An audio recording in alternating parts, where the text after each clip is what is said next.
नमस्कार विद्यार्थी मित्रांनो, चालू घडामोडी 2026मध्ये आपलं स्वागत आहे. तर पहिला प्रश्न पहा, कोणाला राज्यसभा याचिका समितीचा अध्यक्ष करण्यात आले? पहिला ऑप्शन आहे संजय सिंग, दुसरा ऑप्शन आहे संजय झा, तिसरा ऑप्शन आहे राघव चड्डा आणि चौथा ऑप्शन आहे यापैकी नाही.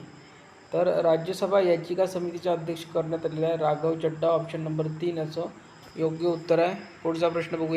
प्रश्न क्रमांक 2 बघा, बेटर नेवर स्टॉप हे पुस्तक कोणी लिहिलं आहे? पहिलं ऑप्शन आहे प्रवीण सूद, दुसरं ऑप्शन आहे श्याम श्रीनिवास, तिसरा ऑप्शन आहे आर मुकुंद, चौथा ऑप्शन आहे यापैकी नाही. तर बेटर नेवर स्टॉप्स हे पुस्तक लिहिलेलं आहे श्याम श्रीनिवास यांनी. ऑप्शन नंबर 2 याचं योग्य उत्तर राहणार आहे. प्रश्न क्रमांक 3 पहा, देशातील न्यायालयीन पायाभूत सुविधा सुधारण्यासाठी आणि न्यायालयांचे आधुनिकीकरण करण्यासाठी सर्वोच्च न्यायालयाने कोणाच्या अध्यक्षतेखाली समिती स्थापन केली आहे? पहिलं ऑप्शन आहे न्यायमूर्ती सुनीता अग्रवाल, दुसरं ऑप्शन आहे न्यायमूर्ती अरविंद कुमार, तिसरं ऑप्शन आहे न्यायमूर्ती रवींद्र विठ्ठलराव घुगे आणि चौथं ऑप्शन आहे न्यायमूर्ती विभू बाखुरू. तर याचं योग्य उत्तर आहे न्यायमूर्ती अरविंद कुमार. Option number 2. तर न्यायमूर्ती सुनीता अग्रवाल या गुजरात उच्च न्यायालयाच्या मुख्य न्यायाधीश आहे. त्यानंतर न्यायमूर्ती रवींद्र विठ्ठल घुगे हे महाराष्ट्राचे मुख्य न्यायाधीश आहे आणि चौथ्या क्रमांकात जे आहे विभू बाखरू हे कर्नाटक उच्च न्यायालयाचे न्यायाधीश आहे. पुढील प्रश्न पहा, प्रश्न क्रमांक 4, कोणत्या राज्य सरकारने अवैध प्रवाशांसाठी होल्डिंग सेंटर स्थापित करण्याचे आदेश दिले आहे? पहिलं ऑप्शन आहे महाराष्ट्र, दुसरं ऑप्शन आहे गुजरात, तिसरं ऑप्शन आहे पश्चिम बंगाल, चौथा ऑप्शन आहे राजस्थान. तर अवैध प्रवाशांना होल्डिंग सेंटर स्थापित करण्याचे आदेश दिले पश्चिम बंगालने. ऑप्शन नंबर 3 याचं योग्य उत्तर राहणार आहे पश्चिम बंगाल. पुढील प्रश्न आहे प्रश्न क्रमांक 5, मकर विलक्कू उत्सव कोणत्या राज्यात साजरा केला जात असे? पहिला ऑप्शन आहे केरळ, दुसरा ऑप्शन आहे आसाम, तिसरा ऑप्शन आहे ओडिसा, चौथा ऑप्शन आहे सिक्कीम. तर मकर विलक्कू उत्सव हा केरळ या राज्यामध्ये साजरा केला जातो.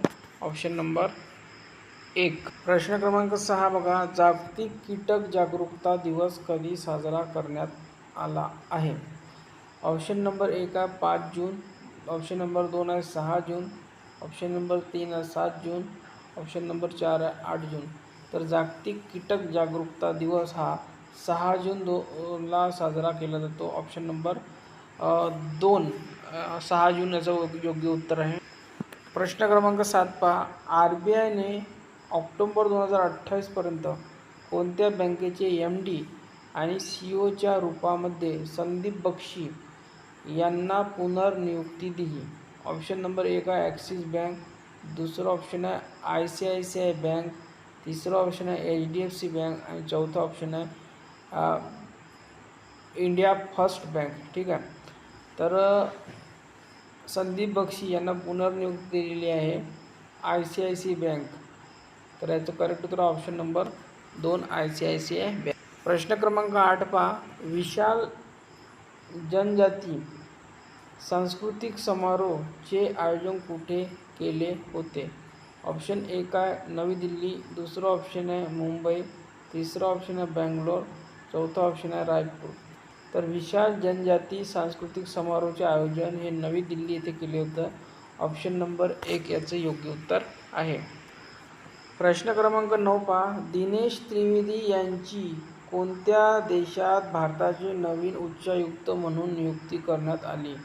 पहिलं ऑप्शन आहे पाकिस्तान, दुसरं ऑप्शन आहे अफगाणिस्तान, तिसरं ऑप्शन आहे बांगलादेश, चौथा ऑप्शन आहे श्रीलंका. तर दिनेश त्रिवेदी यांचं कोणत्या देशात भारताचे नवीन उच्चायुक्त म्हणून नियुक्ती करण्यात आली? तर याचं करेक्ट उत्तर आहे बांगलादेश. ऑप्शन नंबर 3 याचं योग्य उत्तर आहे. प्रश्न क्रमांक 10 पहा, गीग कामगारांसाठी डिजिटल तक्रार निवारण प्रणाली सुरू करणारे भारतातील पहिले राज्य कोणते ठरले आहे? पहिलं ऑप्शन आहे गुजरात, दुसरं ऑप्शन आहे राजस्थान, तिसरं ऑप्शन आहे मध्य प्रदेश, चौथा ऑप्शन आहे कर्नाटक. तर गिग कामगारांसाठी डिजिटल तक्रार निवारण प्रणाली सुरू करणारे भारतातील पहिले राज्य आहे कर्नाटक. ऑप्शन नंबर 4 कर्नाटक याचं योग्य उत्तर आहे.